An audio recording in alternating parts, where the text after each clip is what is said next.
Yo, what's up? It's your boy, RC, Robert Courtney. Yeah, I got the boxing results tonight from the third. You know what I'm saying? On what happened at on November 9th. Of course, y'all probably heard about the fights with KSI Logan Paul, also Devin Haney, also Billy Joe Saunders. He was on the fight. Jamel Harrington, he fought last night as well. Well, here's my perspective, my review of the fights. The Billy Joe Saunders fight was a good fight. You know, Billy Joe Saunders didn't seem as sharp as he normally seemed, but he did do a pretty good job of keeping the stick on dude. And dude, I forget his name, man. He made it a competitive fight. What's his name? I can't think of this dude's name right now. It's the top of my tongue. But this dude made the fight competitive. Billy Joe Saunders put it on him on the 11th round. And Billy Joe Saunders definitely won the fight. Also, Devin Haney, when he fought, this dude, Santiago. Even though it was out of 5-day notice, I don't know why it took so long for them to, to get his replacement opponent together. But it took them, they got it together in the last 5 days. And for a dude to come in there in the last 5 days, he put up a hell of a fight. But that Devin Haney did put him on his ass in the 4th round.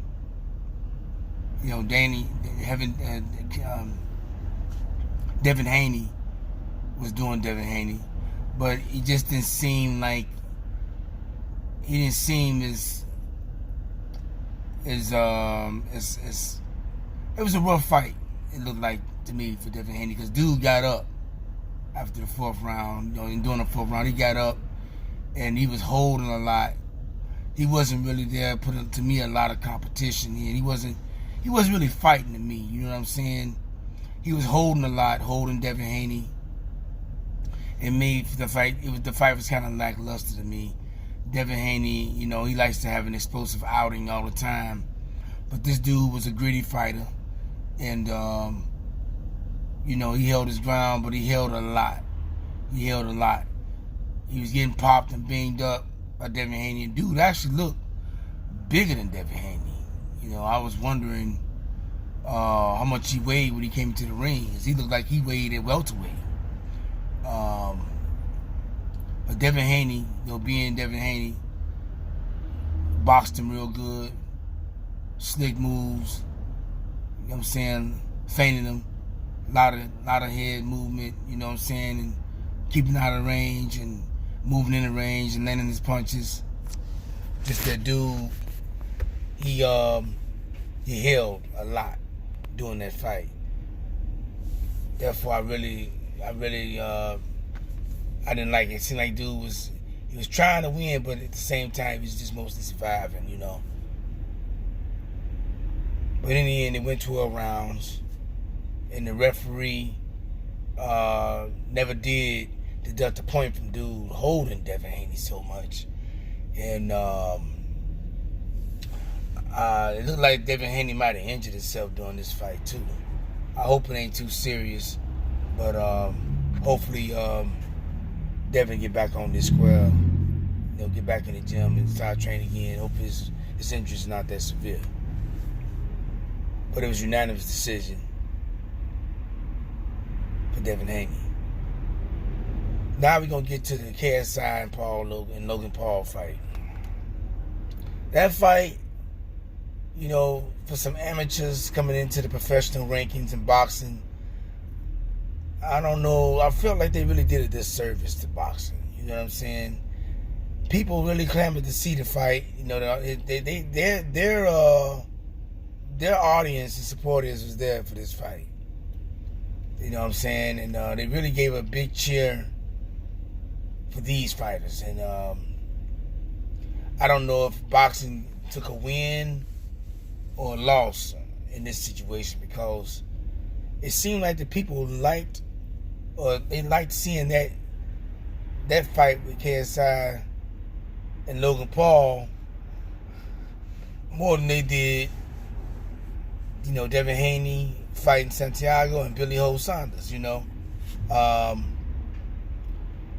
I guess they weren't true boxing fans. That's what I'm thinking. These casuals are not true boxing fans, because there's a lot of complaints about Billy Joe Saunders fight. They said they kind of stalled it out, or it made the event lackluster or something. And they also shitting on Devin Haney's, this fight, talking about that it was lackluster. It was a downer, but I don't see how. If it was downer like that, if y'all feel like the KSI fight, KSI and Logan Paul fight was better than Devin Haney fight and Billy Joe Saunders fight, then y'all don't know boxing. If y'all like them wild swingings and wild stuff going on, then y'all don't know boxing. Because it just seemed like KSI was only doing the 1-2, and it seemed like they didn't know other punches, They had ample time to train for this fight, to get prepared for this fight. But it was more 1-2, 1-2, 1-1-2, 1-2. Nobody threw hooks, Nobody wasn't throwing, body blows or nothing, It's like, what happened? They got into the ring. It's like they got into the ring and totally forgot about everything they had learned. But maybe for them, maybe, I don't know, man. I mean, to me, it's a win-win for KSI and Logan Paul, because these are YouTubers. And they're getting paid to be on the big stage like this. But if you ask me, they should just kept it on YouTube. They was making money on YouTube. I mean, I don't know. I felt like they probably would have made more money if they did it on their own, on the YouTube thing, and got more viewerships. Because I don't believe they got enough viewership on the zone. I don't believe they did.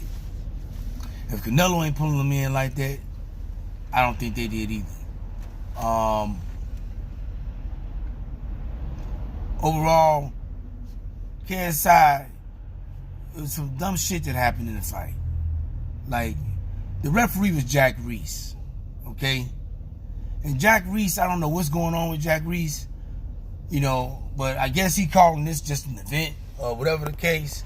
But these guys are now professional fighters. They ain't got no headgear on. They got, 8-ounce gloves on or 10-ounce gloves on, and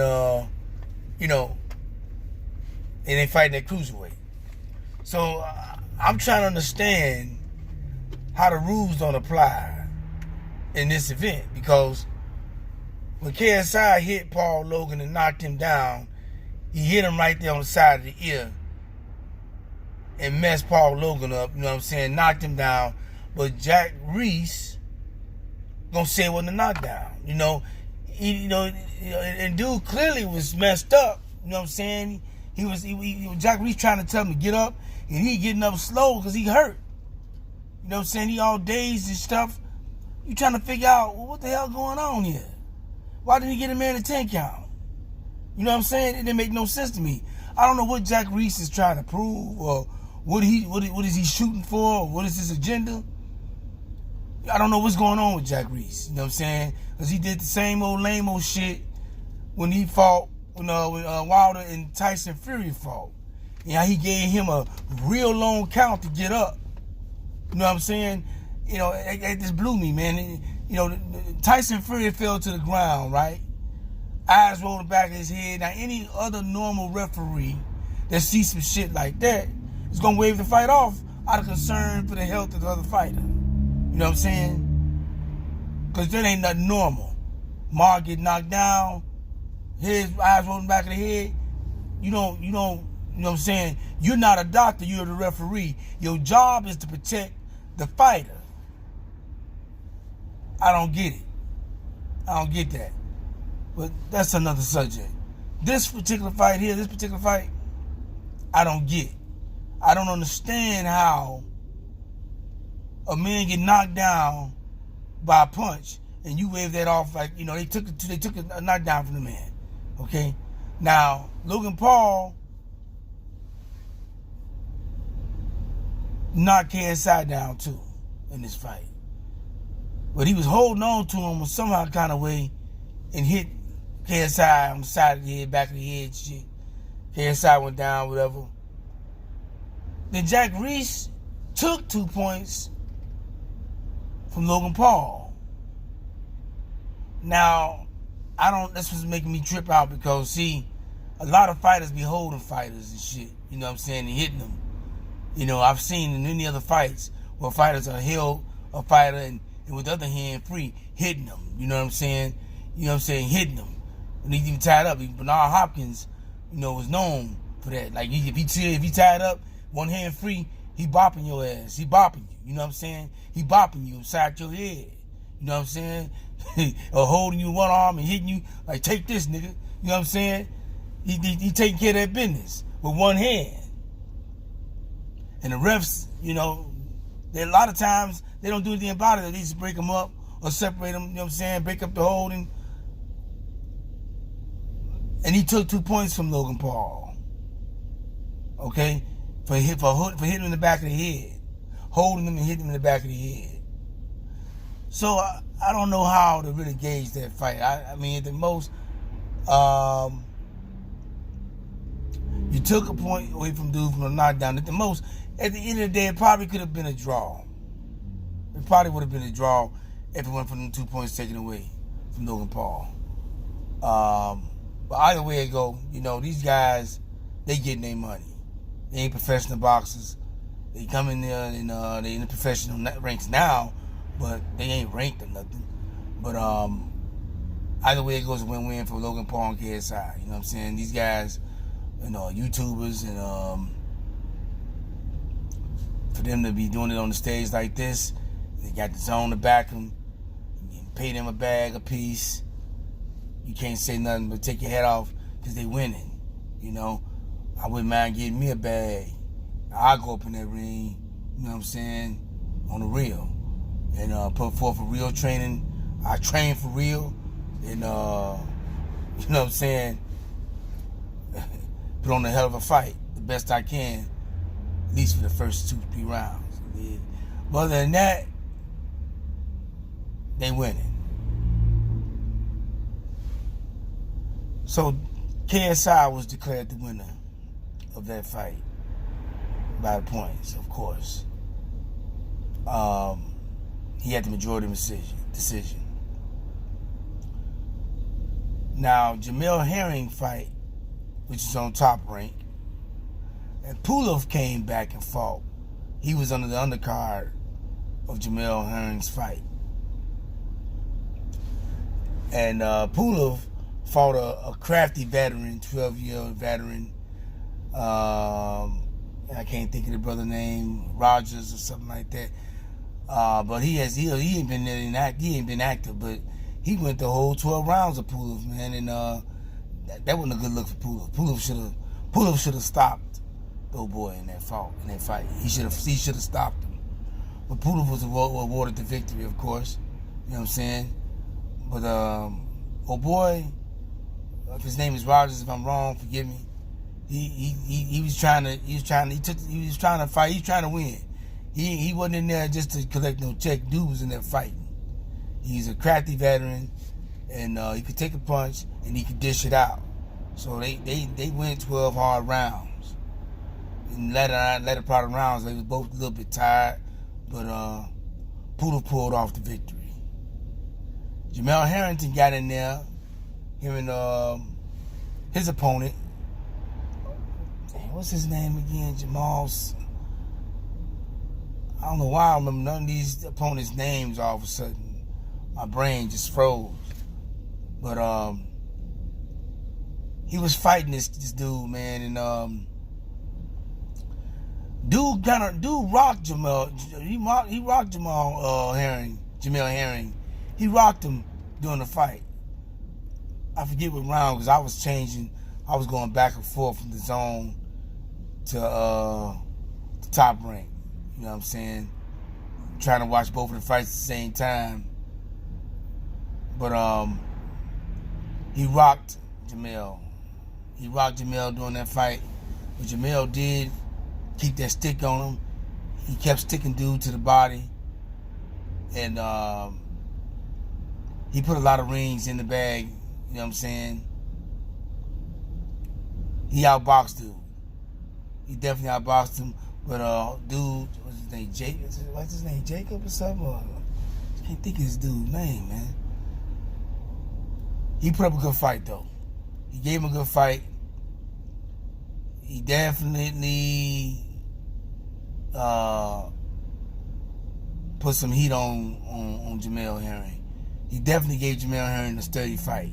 This wasn't no walkover fight at all for Jamel Herring. This wasn't no easy fight. You know, Jamel Herring had to grit down and stick to his, you know what I'm saying, be disciplined and kept that stick on him with that jab to the body. You know what I'm saying? It seemed like a lot of these fighters took a page out of Floyd Mayweather's book with that stiff jab to the body. He stabbed him to the body, you know what I'm saying? And he was victorious, man. He got a little wobbly during the fight. He got hit. He got rocked. I don't know if it was the 8th round. I want to say it was the 8th round. Jamel Herring got rocked. But he didn't go down. There wasn't no 10 count. He come out of that, you know what I'm saying? But he definitely got, you know, Jamel Herring, his opponent definitely got his attention. So Jamel Herring stuck with his stick and setting up his right hand real nicely. And he boxed him all the way through it, man, and he got the victory. You know what I'm saying? He got the victory. You know what I'm saying? Unanimous decision for Jamel Herring. Well, this is my time. I just want to fill you guys in on the results of the boxing on 11/9/19. It was an interesting event on the zone. It was an interesting fight on Top Rank as well. I look forward to seeing. Now, those who definitely like boxing and love boxing, don't forget to tune in. November 23rd, you got Wilder versus Ortiz 2. And that's going to be off the chart. That's going to be off the chain. No, Wilder's definitely stepped his game up as usual. I don't expect nothing less of Wilder. You know what I'm saying? Wilder's definitely taking a big risk fighting this dangerous dude, because he's the only one that ever got him in trouble during the fight. But I do have my predictions. And I believe that Wilder is going to do a lot better this fight than he did the last fight, and possibly get him out of there a lot earlier. Because if you remember, Wilder was sick when he fought Luis Ortiz the first time. When he fought Luis Ortiz the first fight, he was sick. He had the flu. And I'm going to tell you, for him to come out of that fight the way he did, having the flu the first time, is nothing short of phenomenal. The dude is he's something else. That's all I can say. Wilder is the last of a dying breed for real. Because he ain't scared to back off. He could have called that fight off. He could have, you know what I'm saying, postponed it. But like a real soldier, he got out there, guns blazing, shot him off, got hit, took some shots, recovered, came back, dusted that off, and dusted him off in the 10th round. Knockout. So you can see why AJ is scared to face Wilder. You can see why all these other opponents like Alexander Povetkin scared to face Wilder, got his juice up. All these other so-called contenders like Tony Parker, fake ass, he was talking all that good shit, but when he got in front of Wilder, he changed his tune. You know what I'm saying? And then later on said, man, I ain't fighting that big dude.